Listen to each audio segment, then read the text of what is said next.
তার জবাব তোমাকে দিতে হবে। আমার জীবনের যে ক্ষতিপূরণ হয়েছে তোমাকে ফিরিয়ে দিতে হবে জ্ঞানেশ কুমার। নির্বাচন কমিশন তোমাকে ফিরিয়ে দিতে হবে। তোমরা নারীদের সম্মান নিয়ে ছেলেমিলে খেলছো। নির্বাচন কমিশন এসে বলে গেছে, আরামবাগে এসেছিল, তিনি বলে গেছেন যত তৃণমূলের নেতা কর্মী আছে সবাইয়ের গাড়ি ভাঙচুর করো। তুমি হিংসা ছড়িয়ে গেলে, তোমার হিংসায় পা দিল মানুষ। ভারতীয় জনতা পার্টি জুমলা দলের জ্ঞানেশ কুমার, দেখো একজন মহিলা সাংসদকে বারবার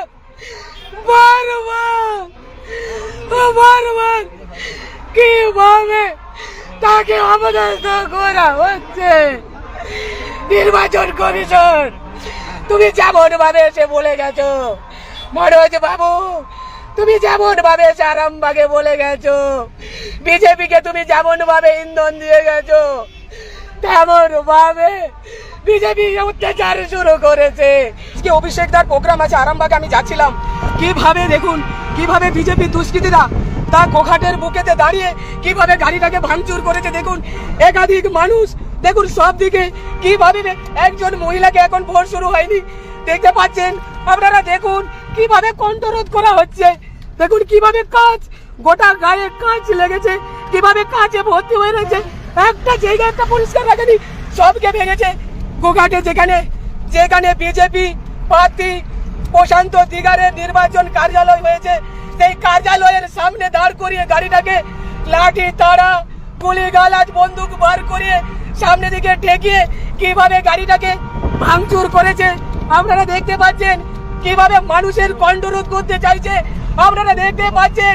গোঘাটের মানুষকে বলবো, আরামবাগের মানুষকে বলবো, এইভাবে মহিলাদের যেভাবে নির্যাতন শুরু হয়েছে আপনারা মা বোনেরা একজোট হন। এর বিরুদ্ধে আপনারা ব্যালটে ভোট দিয়ে আপনারা প্রমাণ করুন যে মামাটি মানুষের দল পেছাতে জানে না, তৃণমূল কংগ্রেস হার মারতে জানে না কোন রকম ভাবে। দেখুন কিভাবে গাড়িটা ভাঙচুর করেছে আমার, যেখানে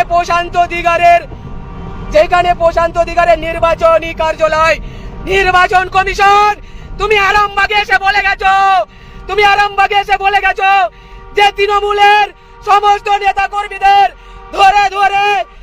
ধরে গ্রেফতার করতে হবে।